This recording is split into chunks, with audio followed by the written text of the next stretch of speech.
അടിസ്ഥാന സൗകര്യത്തിന്റെ അപര്യാപ്തത മൂലം കോഴിക്കോട് വലിയങ്ങാടി മത്സ്യ മാർക്കറ്റിൽ മത്സ്യവിപണനത്തിന് പ്രതിസന്ധി രൂക്ഷമാകുന്നു. കോഴിക്കോട് രണ്ടാം ഗേറ്റിന് സമീപം പ്രവർത്തിക്കുന്ന മത്സ്യ മാർക്കറ്റിന്റെ മേൽക്കൂരയാകെ തുരുമ്പ് പിടിച്ച് ദ്രവിച്ചിരിക്കുകയാണ്. ഷീറ്റുകൾ ഏത് നിമിഷവും അടർന്നു വീഴാവുന്ന നിലയിലുമാണ്.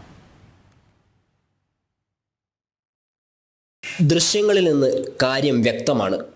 മഴയും വെയിലും കൊള്ളാതിരിക്കാൻ സ്ഥാപിച്ച ഇരുമ്പ് ഷീറ്റ് മുഴുവൻ ദ്രവിച്ചിരിക്കുന്നു. തുരുമ്പ് പിടിച്ച ഷീറ്റ് പൊളിഞ്ഞു മീനിൽ വീഴുന്നത് പതിവ് സംഭവം. ഇതൊരു താൽക്കാലിക ഷെൽട്ടറായിരുന്നു. 5 വർഷം മുമ്പാണ് കോർപ്പറേഷൻ ഇവരെ ഇങ്ങോട്ട് മാറ്റിയത്. മീൻ വിൽപ്പനയ്ക്കായി ഉപയോഗിച്ചുകൊണ്ടിരുന്ന ഹാളിൻ്റെ അറ്റകുറ്റപ്പണിക്ക് വേണ്ടിയായിരുന്നു അത്.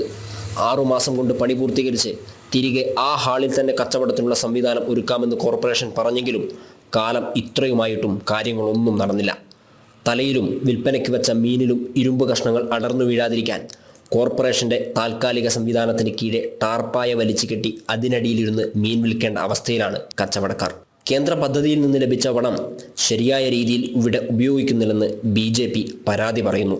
കോർപ്പറേഷൻ ഈ വിഷയത്തിൽ ഒരു തരത്തിലും ഇടപെടുന്നില്ല എന്ന് മാത്രമല്ല, വളരെ വൃത്തിഹീനമായ രീതിയിലാണ് മത്സ്യ മാർക്കറ്റ് മുന്നോട്ട് പോകുന്നത്. നമ്മളിപ്പോൾ കോടിക്കണക്കിന് രൂപയാണ് ശുചിത്വമായി അല്ലെങ്കിൽ ശുചിത്വ മേഖലയുമായി ബന്ധപ്പെട്ടുകൊണ്ട് കേന്ദ്ര സർക്കാർ കോർപ്പറേഷൻ നൽകിയിട്ടുള്ളത്.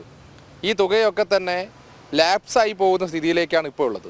CATയുടെ യൂണിയൻ നേതൃത്വം നൽകുന്ന ഒരു സംവിധാനം കഴിഞ്ഞ കുറേ വർഷങ്ങളായി ആ മത്സ്യ മാർക്കറ്റിനെ അവരുടേതായിട്ടുള്ള ചില വ്യക്തിപരമായ താല്പര്യങ്ങൾക്ക് വേണ്ടി ഉപയോഗിക്കുകയാണ്. ഈ വിഷയത്തിനകത്ത് കൃത്യമായ ശ്രദ്ധ ക്ഷണിക്കലടക്കമുള്ള വിഷയങ്ങളിൽ കോഴിക്കോട് കോർപ്പറേഷനകത്ത് കൗൺസിലിനകത്ത് BJP കൃത്യമായ ഇടപെടലുകൾ നടത്തുന്നതാണ്. ഒരു മഴ പെയ്താൽ ഇവിടുത്തെ അവസ്ഥ എന്തായിരിക്കുമെന്ന് പറയേണ്ടതില്ല. തൊഴിലാളികളാണ്, ജീവിക്കാൻ വേണ്ടിയാണ് ഈ കൂരയ്ക്ക് കീഴെ വന്നിരിക്കുന്നത്. തങ്ങളുടെ ദുരവസ്ഥ തുറന്നു പറയാൻ പോലും ഇവിടെ പലർക്കും പേടിയാണ്. ഇവരെ ഇങ്ങനെ നരകിപ്പിക്കുന്നതോ പേടിപ്പെടുത്തി വരുതിയിൽ നിർത്തുന്നതോ ജനാധിപത്യ സംവിധാനത്തിന് യോജിച്ചതല്ലെന്ന് കോർപ്പറേഷൻ മനസ്സിലാക്കണം. ക്യാമറാമാൻ പ്രശോഭിനൊപ്പം ഗൂഗിൾ K വേണുഗോപാൽ, ജനം, കോഴിക്കോട്.